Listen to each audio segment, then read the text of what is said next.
Bahwasanya di dalam sholat itu, di dalam bentuk sholat itu ada gambaran zahir, ada gambaran hakikat batin. Jadi ayat bagian zahir, ayat bagian batin. Wala yakunu minal muqimina li sholati indallahi ta'ala hatta yuqima surataha wa haqiqataha kama yanbaghi. Dan tidak akan dijadikan orang-orang yang mengerjakan sholat di hadapan Allah Subhanahu wa ta'ala sehingga dia mendirikan sholat itu secara zahir dan batin. Jadi dina sholat aya gambar zahir, aya gambar batin. Jalmi moal dianggap sholat di hadapan Allah. Ada ya kan indah Allah, bukan indah nas. Kalau indah nas cukup ku zahir orang bersolat. Tetapi lama orang mudahna indah Allah, enggak cukup ku zahir unggul. Enggak cukup Allahu Akbar ruku. Sami Allahu liman hamidah sujud. Allahu Akbar. Indah nas kita disangka orang yang lagi sholat. Indah Allah tidak cukup, harus begitu juga hati kita harus ikut sholat. Wala yakunu minal muqimina li sholat. Tidak akan dianggap orang-orang yang mengerjakan sholat indallah di hadapan Allah hatta yuqima surataha wa haqiqataha kama yanbaghi. Sehingga dia bisa mendirikan sholat zahir dan batin. Fa amma suratuha, adapun gambaran zahirnya, apa gambaran zahirnya? Fadiyal arkan, itulah rukun-rukun ayat dina sholat. Wal adab dan etika ketika sholat itu termasuk zahir. Etika ketika sholat ada ulah-ulah pilih ya. Hari rek ngadap jelema mani urang teh beberasi dirarapi ya. Beungeut ku ceula oge disi beungetan heula lamun teh panggih jeung jelema. Rek ngadap ka Allah kadang make kaos saksa. Ya. Kadang bajuna gagambaran. Kadang beungeut kusut oge bae ya. Jadi kudu entong ulah pilih. Justru sama orang lebih milih nggak halus-halus diri, nggak halus-halus baju, dan waktunya orang menajat ke Allah. Minimalnya setelah orang masarwakeun itulah sakumaha orang rek ngadap kajalmi anu ku urang dikaresep atau urang disegani. Ya. Mungkin untuk bebulujunan tepung daerah ketinggalan. Kamu bari ngadap ka guru. Kang teh tunduk-tunduk ari ngadap ka guru. Waktu namun najat ke Allahnya atau minimalnya orang kesalahan. Tapi lebih baik kita harus lebih memperhatikan ketika kita bermunajat kepada Allah. Bajuna tepat usahakeun ditutupan mustaqalan ya. Hari waktuna pengajian ditutupan karena kopiah. Ai pas waktuna salat bulujunan. Apa abdi madamel candak teh kopiah moari dukunya na kopiah hiji. Kopiahna nipis nu tiasa disakuan. Pas bade salat anggeuna. Kan telepon. Wahiyal arkan wal adab wadhahirah. Adab ketika yang nampak minal qiyam, kumaha carana urang nangtung teh, wal qiraah kumaha cara babacaanna ya, makharijul hurufna eta mah termasuk surah salat, gambar bagian luar aya dina salat. Wa ruku kumaha rukuna sujud, wa tasbih wa nahwa dan lain sebagainya. Wa amma haqiqatuha, urang udah ka haqiqah insyaallah da zahir mah ganti geureun keur dialusan nya. Anu hese mah mudah kana batin salat. Mudah kana batin oge kudu ngiluan salat. Wa amma haqiqatuha, adapun hakikatnya, hakikat salat fa hiya al-hudur ma Allah. Menghadirkan diri kepada Allah. Makanya ketika sholat ini entong pas masuk ke pangsolatan langsung Allahu Akbar. Istighfar dulu. Hadirkan kita ini menghadap siapa? Sebelum takbiratul ihram, bayangkan orang tadi menghadap saha. Hadirkan hati. Fahiyya al-hudur ma Allah, hadir di hadapan Allah. Wa ikhlasun niyah. Ini hakikat batin sholat.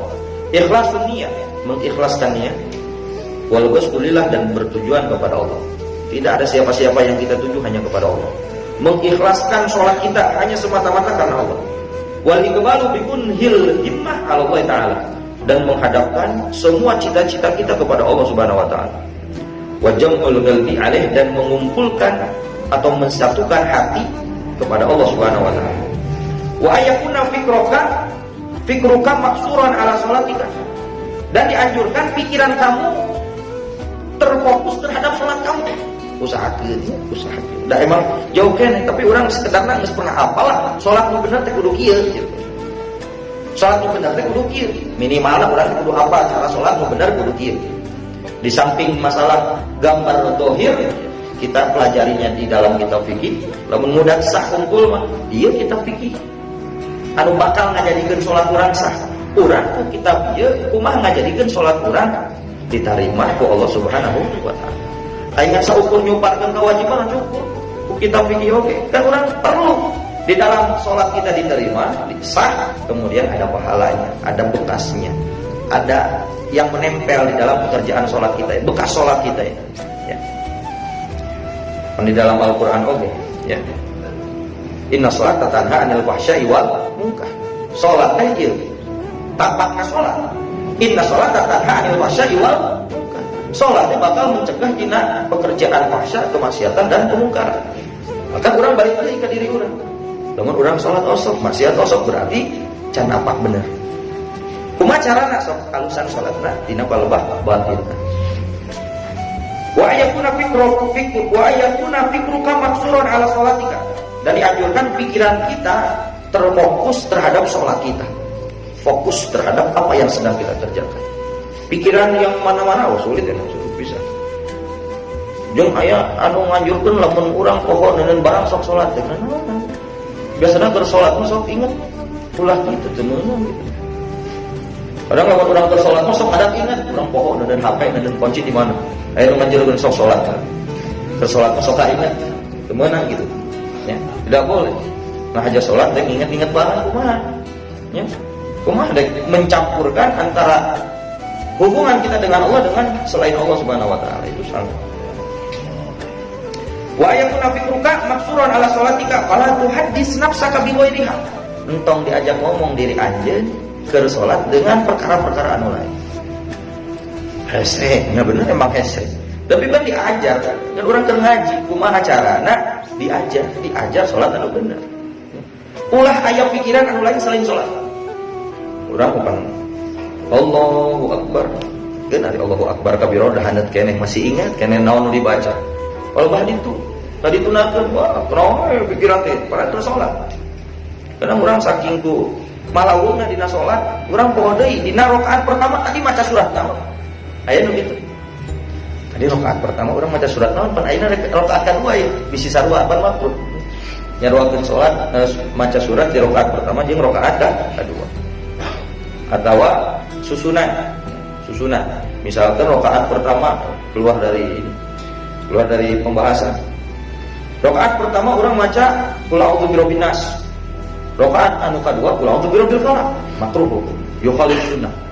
Ya, yukhalif sunnah makruh. Perkara yang melanggar sunnah lincah dina kemakruhan, moal lincah kana haram ya. Misalkan rakaat pertama alam nasrah, rakaat keduana wadduha.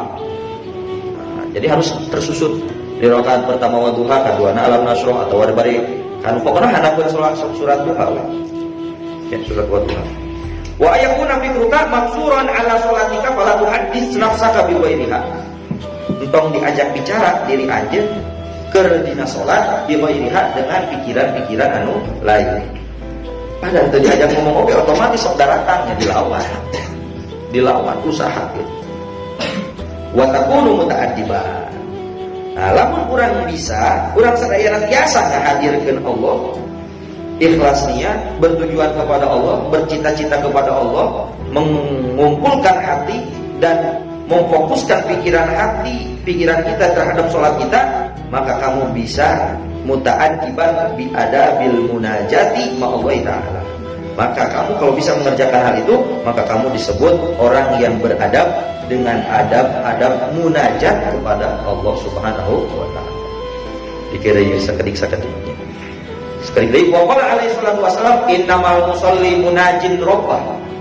Sesungguhnya orang yang sholat itu diibaratkan orang yang sedang bermunajat kepada Allah. Waqala alaihi salatu wasallam idza qamal 'abdu ila sholati aqbalallahu alaihi biwajhihi. Ya. Apabila seorang hamba mendirikan sholat atau mengerjakan sholat, aqbalallahu. Allah akan menghadap dengan zatnya di hadapan dia. Allah akan berada di hadapannya dia. Ini kata Rasulullah. Jadi pas otomatis orang Allahu Akbar, otomatis Allah berada di hadapan kita. Saking diperhatikannya orang yang sedang sholat oleh Allah Subhanahu wa ta'ala. Kembali lagi bahwasanya innamal musolli munajin rabbah. Sesungguhnya orang yang sholat itu diibaratkan orang yang sedang bermunajat kepada Allah Subhanahu wa ta'ala.